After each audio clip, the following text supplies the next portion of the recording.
大家好，歡迎收睇的士牌市場資訊，我係 Kristen。我哋香港的士交易所都會定期同大家分享有關的士牌買賣嘅最新市場資訊。未訂閱我哋頻道嘅朋友記得訂閱。多謝支持。立法會就規管網約車嘅附屬法例展開審議，負責相關工作嘅委員會廣泛收集公眾意見。至今已接獲約430份來自團體及市民嘅書面意見。隨住 Uber 早前呼籲用戶踴躍向議員表達立場，唔少意見集中批評政府建議把網約車發牌上限定於1萬個，係過於保守做法。更有市民喺意見書中爆粗抨擊的士服務，以及指責政府只為的士牌價護航。而相關內容亦都因立法會文件公開制度而原文上載。根據委員會公開嘅文件顯示，在現時收到嘅意見書當中，約60人明確反對把網約車牌限額定於1萬個，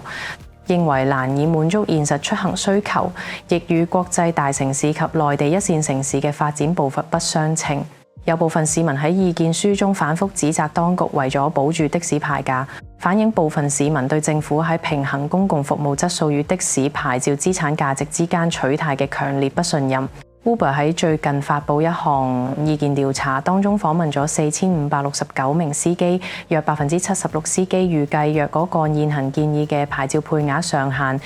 自己將即時面臨經濟困難。23%司機則需要提早退休或者暫時失業。Uber 建議設計一套每季定期進行以數據為本嘅檢討機制，並優先考慮記錄良好嘅活躍司機以分配牌照。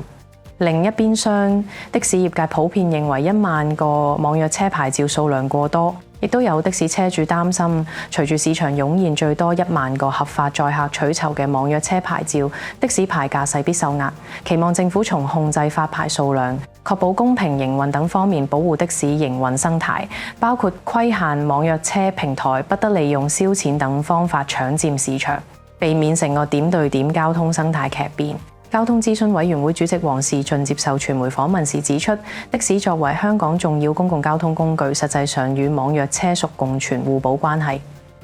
的士可以喺路邊接客，亦能夠利用網約平台接單，靈活性高。網約車則以彈性工時為特點，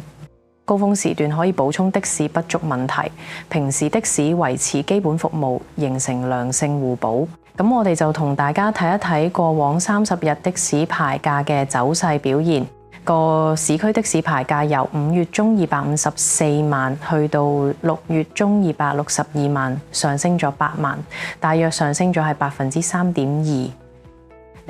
至於新界的士牌價就由5月中145萬到6月中143萬，輕微跌咗2萬，大約係1.3%。其實喺呢個圖表我哋可以睇到，過往30日市區的士牌價喺250至260萬之間徘徊升幅，主要受到網約車發牌數量嘅消息所帶動，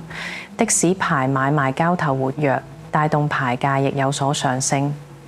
直至2026年6月18號最新嘅的士牌價參考價係市區的士牌價259萬，新界的士牌價140萬。不過本台認為喺未來短期內，隨住網約車爭議冷卻後，相信交投量會逐步慢慢回落。由於銀行按揭貸款息口持續不變啦，投資者對息口嘅情況感到壓力，市場上對的士投資氣氛只係過度樂觀。加上年初時好多人都認為，隨住 Kevin Walsh 上任聯儲局主席後，必然會減息。但係美伊戰爭令霍爾木茲海峽遭受封鎖，波斯灣石油供應鏈問題導致石油價格暴漲，推動百物騰貴。美國最新嘅通脹率高達4.2%，市場開始擔心美國聯儲局不但止唔會減息，更可能會加息。以致香港股市呢幾個月嘅表現都有非常大波幅，所以某程度上都會間接影響咗投資的士牌嘅情況。的士牌價短期內未必重回急升軌道嘅，大家密切留意今個星期聯儲局議息會議結果，睇下有乜最新走勢變化。最後當然要繼續留意香港的士生意嘅回復情況，我哋會同大家繼續睇住個市況，一有最新消息會同大家講解分析。